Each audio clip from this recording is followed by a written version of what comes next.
Ketahuilah bapak-bapak ini. Oi bapak-bapak, dengar saya ini. Ketahuilah, bukan tugasnya istrimu cari nafkah. Tenang ibu, saya bela kau ini hari. Setiap dia panggil istrinya, sayangku, ada tamu. Sayangku, tolong bikinkan saya teh. Sayangku, ada handuk. Kata cucunya, kafe romantis betul. Panggil nenek, setiap panggil nenek sayang. Dia bilang, nenek, jangan peribut, saya lupa namanya nenekmu.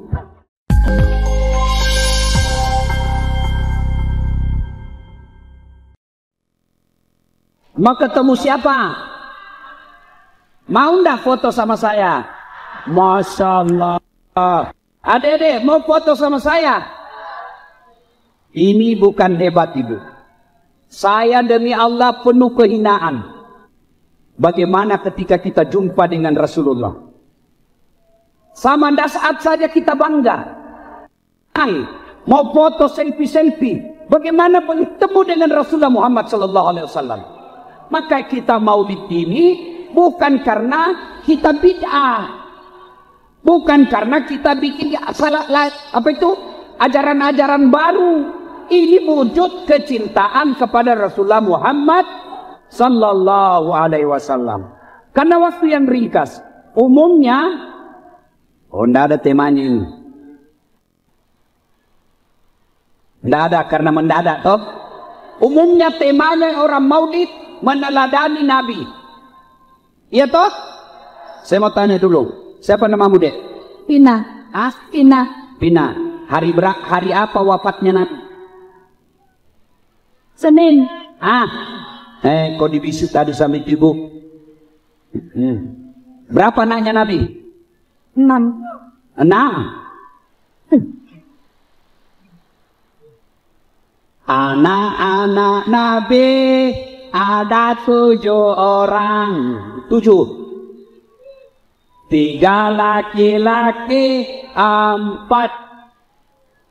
Pertama Qasim, Abdullah, Ibrahim, Zainab, Ruqayyah, Ummu Kalsum, Fatimah.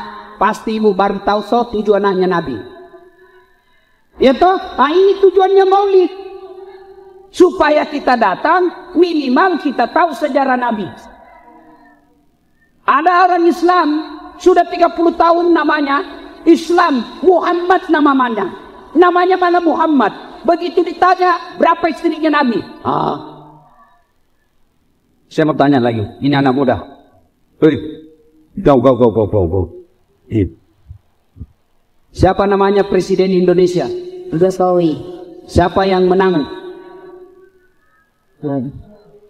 Prabowo. Siapa paketnya? Gibran. Dia tahu Jokowi, dia tahu Prabowo, dia tahu Gibran. Saya tanya lagi. Oke. Kenapa disebut tahun gajah? Karena ada gajah. Betul. Kenapa disebut tahun gajah? Karena ada gajah.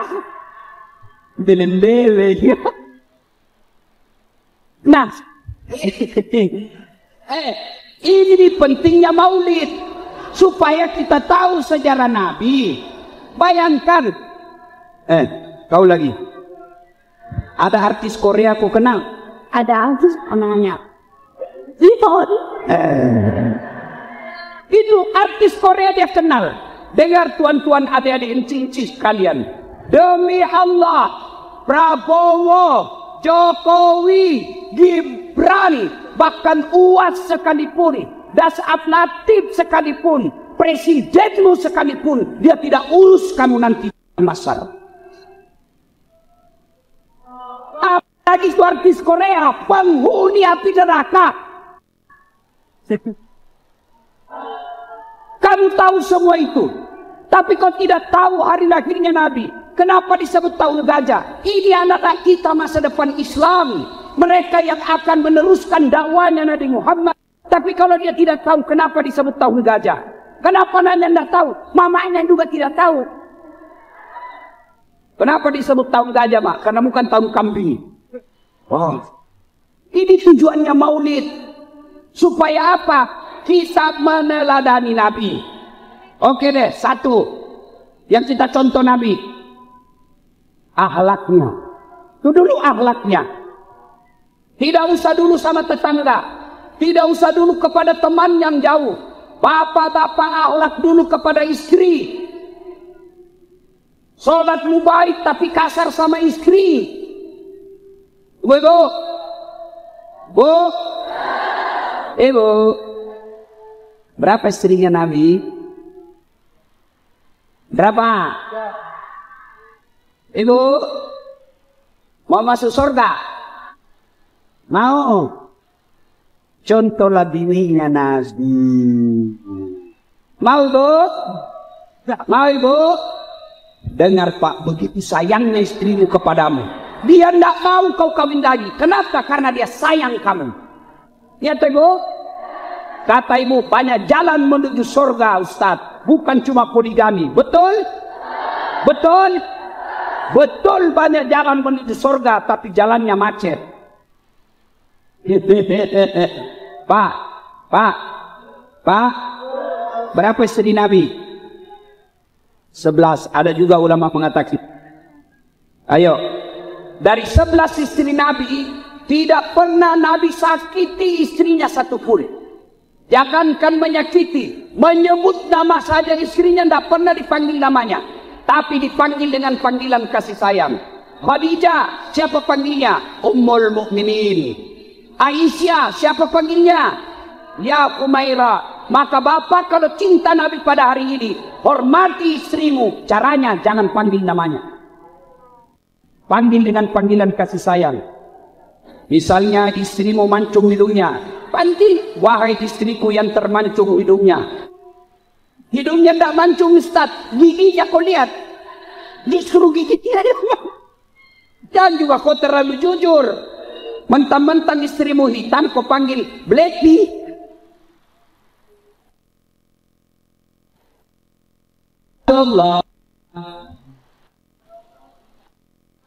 ala toha Rasulillah, salatullah salamullah ala yasin.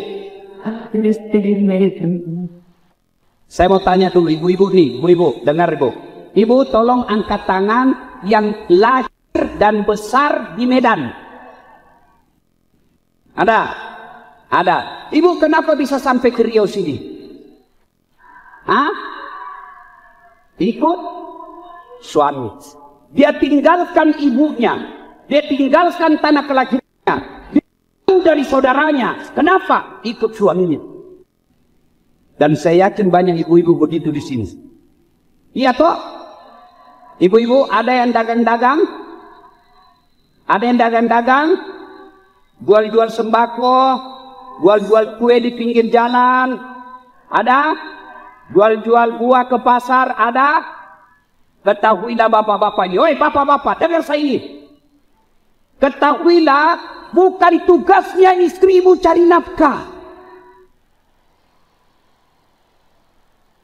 Tenang ibu, saya bela kau ini hari.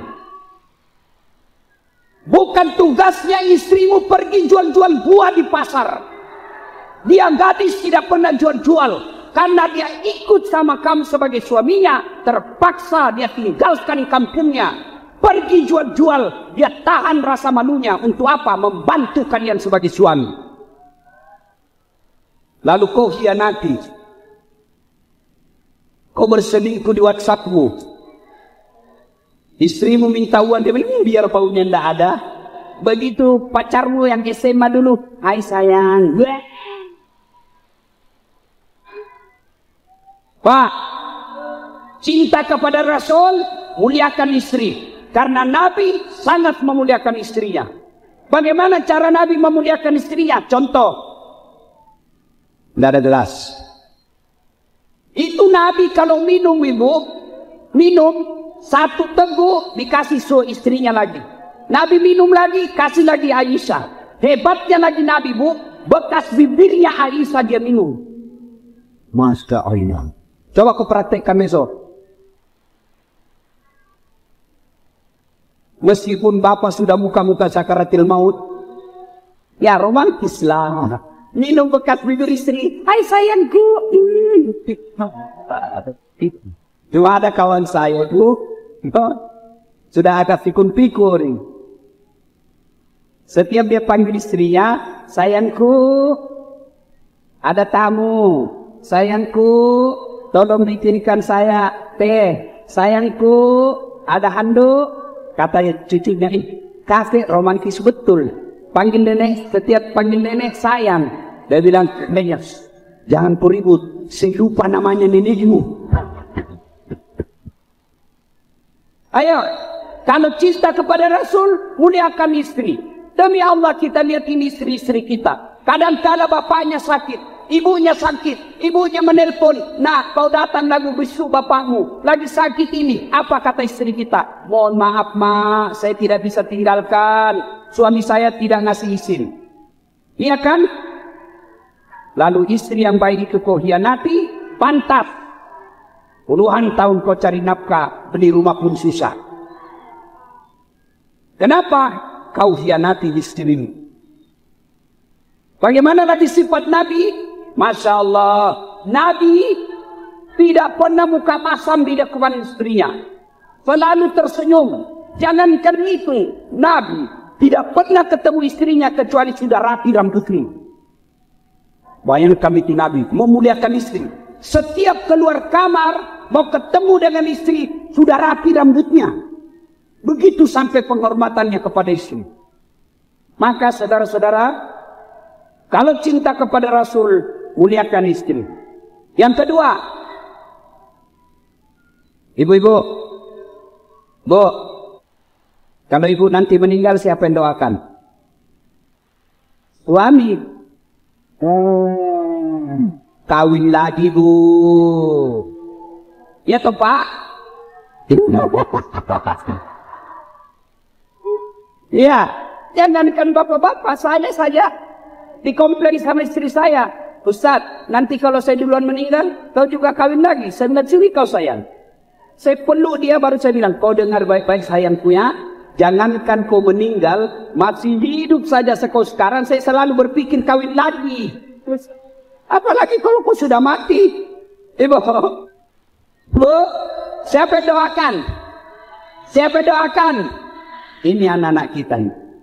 Tapi tidak mungkin anakmu doakan kamu kalau anakmu tidak baik agamanya.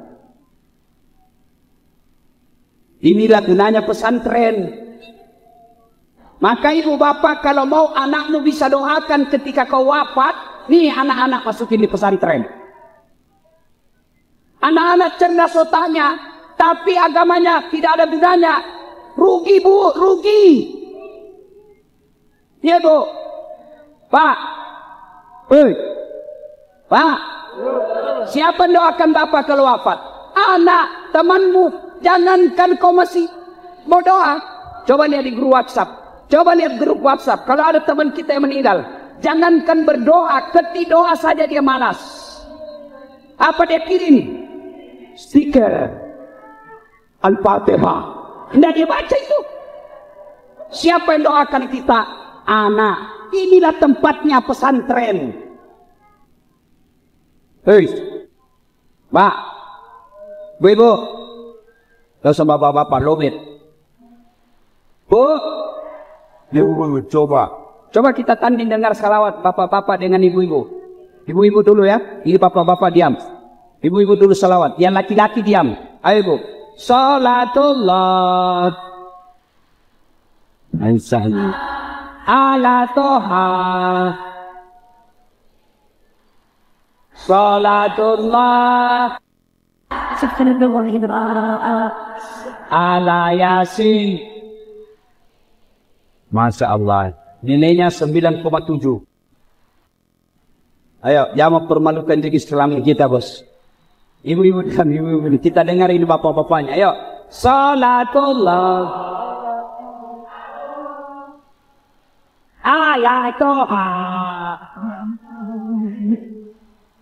Salatullah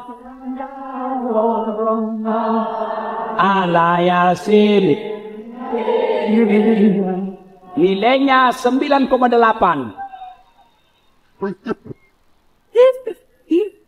Bu, halo Bu. Saya nak tanya, bisa ndak anak kita jadi polisi, ndak pernah daftar polisi? Ndak. Bisa ndak anak kita jadi dokter, ndak pernah kuliah fakultas kedokteran? Bisa ndak anak kita jadi anggota DPR, ndak pernah nyalek? Bisa ndak anak kita jadi PNS, ndak pernah daftar PNS? Tapi tolong jawab, bisa ndak anak kita soleh dan soleha meskipun pengangguran? Itu berarti menjadikan anak soleh dan soleha jauh lebih gampang daripada jadi anggota DPR. Maka kalau mau punya anak yang soleh dan soleha, di pesantren tempatnya. Tapi tolong juga pengelola pesantren, dengar ini pengelola yayasan, jaga anak-anaknya orang. Sudah diserahkan anak, jangan sampai sering kita lihat di medsos, anak dalam pesantren dipukul sama senior-seniornya. Jangan sampai pesantren kita dalam satu kamar ada anak yang dipukul sampai teriak-teriak ampun, ampun, ampun. Sehingga apa? Merusak citra pesantren. Mari didik anak-anak kita, jaga anak kita. Ini orang tua saya di depan saya ini insya Allah aman, sudah beriman. Yang perlu kita jaga anak-anak kita ini yang kecil-kecil. Pesantren tempatnya. Alhamdulillah ada yayasan As-Sajadah mau berpikir, mau mengeluarkan uang supaya ada tempatnya anak-anak kita belajar agama. Ibu-ibu, Bu, mau tahu masa depan lu nanti dikubur? Mau tahu? Ini anak-anakmu. Maka pesantren ini sangat tepat menyekolahkan anak kita. Ketiga, karena waktu terbatas, biar ibu ikut sunnah, rajin sedekah, rajin silaturahmi, bahkan bangun setengah pembangunan masjid ibu yang tangguh, tapi tidak sholat, tidak ada gunanya. Ibu ingat Isra Mi'raj, Bapak ingat Isra Mi'raj. Allah perintah puasa, ayat aja turun. Allah perintah haji, ayat saja turun. Allah perintah zakat, ayat saja turun. Tapi ketika Allah perintah sholat, tidak boleh ayat turun. Nabi dijemput oleh malaikat Jibril dan 3 malaikat lainnya. Datang menghadap kepada Allah. Kenapa? Ini berita penting. Itulah sholat dalam Isra Mi'raj. Ibu-ibu, Bu, sayang 1000 sayang. Zakat fitrah tuntas. Puasa, bolong haid dia ganti. Bahkan ada yang pergi umroh karena masih tunggu waiting list. Sayang 1000 sayang. Dia tinggal sholatnya, kadangkala dia merasa tidak berdosa. Banyak di antara kita takut berzina, takut ngerampok, tidak mabok-mabok, tapi dia tidak takut ketika dia tidak sholat dalam kehidupan sehari-hari. Banyak orang seperti itu, takut betul dia mabok, tidak pernah mabok dari kecil, tapi selama hidupnya dia tidak sholat, bahkan sholatnya cuma hari Jumat. Itu pun paling terlambat datang, paling cepat pulang orang khotbah dia bawa WhatsApp. Kau mau masuk surga? Tidak sholat. Emangnya ada orang dalam bisa urus kamu? Ini ibu-ibu paling banyak tidak sholat kalau selesai haid. Kata suaminya, kenapa belum sholat? Biasanya cuma 5 hari. Orang belum bersih, masih ada sedikit-sedikit. Kata suaminya, kau bohong toh? Apa bohong? Saya kasih dia kau. Ibu ketawa karena membayangkan diri sendiri kan? Kapan lagi ibu-ibu banyak tidak sholat kalau ada pengantin? Dia dempul mukanya, coklat, biru, abu-abu. Pakai jilbabnya, jilbab sakaratil maut. Pernah lihat jilbab sakaratil maut ibu? Ada itu yang ada tali-talinya dulu, dia urus, dia ikat lehernya. Sudah itu 3 lapis, coklat, biru, abu-abu, dia kasih miring sedikit. Ada lagi kayak kembang-kembang di belakang. Rohnya sempit, jadi kalau dia jalan begini dia jalan. Mau balik ke belakang dia begitu. Belen-belen. Oh cantiklah dia, pikatnya bagus, kondennya bagus, jilbabnya mewah. Suaminya kata, Dek, kau pergi sholat. Saya sudah jualkan kau sawah supaya haji. Nah ini kau haji tidak sholat. Apa dia bilang? Kau sadar Pak? Saya sadar ini, saya suruh kau sholat. Kau tidak lihat ini jilbabnya. Gara-gara jilbab dia tidak sholat. Demi Allah, adik-adik sekalian, kalau kau tidak sholat, jangan harap kau bisa bahagia dunia akhirat. Kenapa deh? Yang di atas tuh. Bu, ibu, pergi merantau ke Jawa. Di Jawa tidak enak. Ada pilihan? Ada. Balik lagi ke Riau. Ya, ibu-ibu, suami nargal, tidak menghargai, kasar. Ada pilihan? Pulangkan saja aku pada ibuku, atau cerai. Bapak-bapak, istrimu cerewet, malas masak, ngomel aja kerjanya. Ada pilihan? Mana dua pilihanmu? Satu tambah, dua ganti. Ini betul. Ya. Ada pegawai negeri tidak disuka sama bupati. Ada pilihan? Ada. Pensiun dini. Selesai. Tapi tuan-tuan, puan-puan yang saya hormati, masuk kubur ada pilihan? Ada pilihan? Tidak ada. Tidak kau masuk kubur. Keluar dulu deh. Tidak enak. Begitu kau keluar, viral kau 1 pekan baru. Iya. Kalau kau tidak sholat, jangan kau harap akan bahagia di kubur. Ada enggak di sini ada masalahnya? Ada? Pilih di depan saya ini muka-muka penuh masalah semua ini. Iya toh? Mana ada manusia tidak ada masalahnya? Ini dasar lakit. Ibu pikir tidak ada masalah saya? Masalah saya setelah banyak viral, banyak janda-janda curhat. Ustaz, baru saja meninggal suami saya. Adakah doa-doa penenang jiwa? Saya kasihlah doa-doa. Lama-lama dia bilang, Ustaz, hati kejiwaku sudah tenang. Maukah Ustaz menjadi imam dalam hidupku? Hai, modus. Saya bilang, mohon maaf ibu, saya bukan imam, saya penceramah. Semua, ini polisi. Ibu pikir tidak ada masalahnya. Masalahnya paling besar, takut sama istrinya. Mana ada polisi tidak ada takut sama istrinya? Kita mati. Ini ustaz juga. Para ustaz di sini. Bapak pikir tidak ada masalahnya? Masalah juga. Apa masalahnya? Takut juga sama istrinya. Minta maaf. Kami orang Bugis tidak ada takut sama istri. Beda sama orang Melayu. Takut sama istrinya. Kalau kami orang Bugis tidak takut sama istri. Cuma istri kami lebih berani. Istri? Ayo saudara-saudara sekalian. Ini adik-adik sekalian. Apa masalahmu? Kamu mau naik kelas. Mau dapat pekerjaan. Mau punya istri. Semua kita punya masalah. Apa masalah sekarang para pejabat? Mau jadi bupati. Sudah jadi bupati selesai masalahnya? Tidak. Mau 2 periode. Sudah 2 periode selesai masalahnya? Tidak. Ditangkap KPK.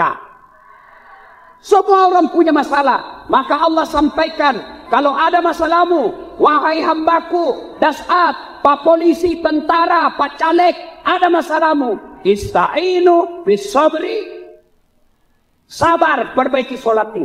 Itu janji Allah, bukan janji caleg. Sabar, perbaiki sholat. Ustaz, suami saya jelek, sabar. Itulah jodohmu. Kenapa? Karena kalau dia gagal, dia malu jalan sama kamu. Kenapa? Karena kau juga jelek. Ya. Hei. Sabar. Yang kedua, perbaiki sholat. Kalau dalam rumah tangga susah cari nafkah suamimu, pasti dia tidak sholat. Anakmu nakal tidak nurut, pasti dia tidak sholat. Istrimu pembangkang, kasar, suka ngomel, pasti dia tidak sholat.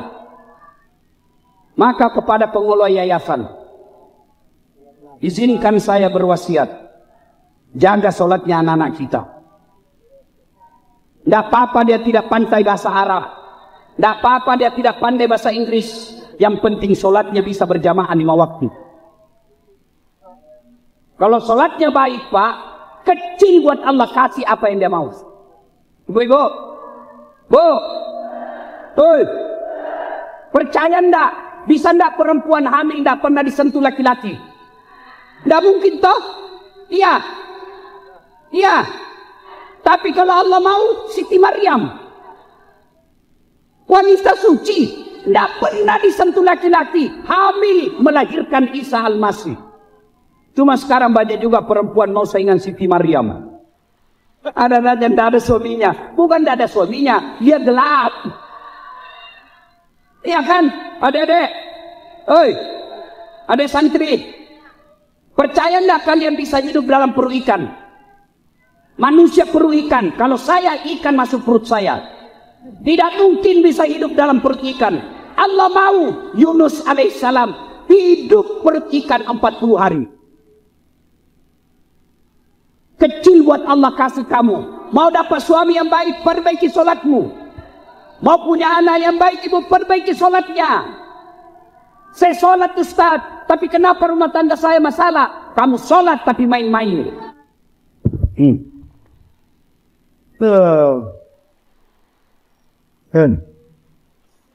Bismillah sudah. Iyyaka na'budu wa iyyaka nasta'in. Ihdinas siratal mustaqim.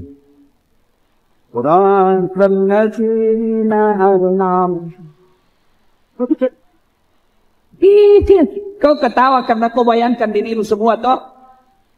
Mana ada ibu-ibu? Mana ada ibu-ibu di Makassar tanya saya, Ustaz, bolehkah sholat tidak pakai BH? Kenapa bisa yuk? Udah panas Ustaz dari pasar. Boleh memang, itu menunjukkan kamu tidak ikhlas ketemu Allah. Kalau kau tidak pakai itu, bagaimana kalau kau ruku? Nah.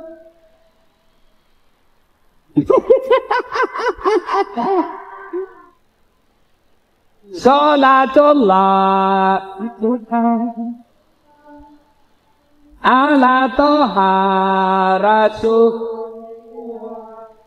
Salatullah salamullah ala yasin. Tawassalna bismillah wa bil habib wa kulli mujahidin lillah bi ahlil badri ya Allah. Pesan terakhir, ibu-ibu, bulan 11 ada apa Bu? Ada berapa calon gubernur? 3. Saya tadi lihat calon gubernur kita semua baik. Ada Pak Samsuar, mantan gubernur kita, orang baik. Ada Pak Ustadz Wahid, ulama, orang baik. Ada Pak Haji Nasir, orang baik. Tidak mungkin dia jadi anggota DPR, jadi bupati, gubernur kalau dia tidak baik. Ya, siapa yang mau jadi gubernur? Inilah 3 orang. Silakan kau pilih Bu, jagoanmu. Pilih yang kamu mau, tapi jangan bermusuhan. Kamu menyebarkan gosip, memaki-maki, membuli. Dia nanti jadi gubernur, kamu bisa masuk penjara. Pun kalau dia jadi gubernur, kamu sakit, belum tentu dia datang lihat kamu. Siapa yang datang lihat kamu? Tetangga. Maka silakan berbeda, silakan beda calon, tapi jangan berpecah belah. Jangan apa? Oh, masih ingat pemilu 2019? Masih ingat pemilihan presiden 2019? Siapa yang bertanding? Bapak Joko Widodo dengan Bapak Prabowo. Siapa yang menang? Bapak Joko Widodo. Siapa menterinya? Bapak Prabowo. Mereka hantam tata satu paket. Kalian dari 2019, tetanggamu yang sudah bertahun-tahun, sejak kecil kau bersahabat, SD, SMP, SMA, sudah menikah kau masih bertetangga, puluhan tahun kau akrab, gara-gara Pilpres 2019, sampai sekarang kau masih bermusuhan. Itu aslinya beneng. Beneng. Beneng. Kau udah itu semua. Dua pesan saya khusus. Bu, Pak, mau ndak anakmu jadi pejabat? Mau ndak anakmu jadi gubernur?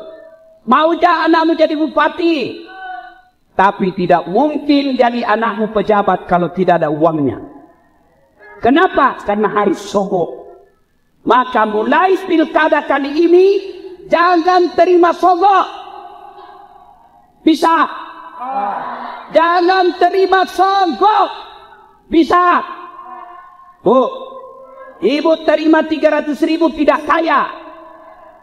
Bapak tolak 300.000 tidak miskin. Tapi yang pasti ketika kau terima uang sogok, itu artinya anakmu yang kau sekolahkan dari SD sampai sarjana, dia pintar, dia jujur, tidak bisa jadi pejabat. Kenapa? Karena tidak ada uang itu sogok.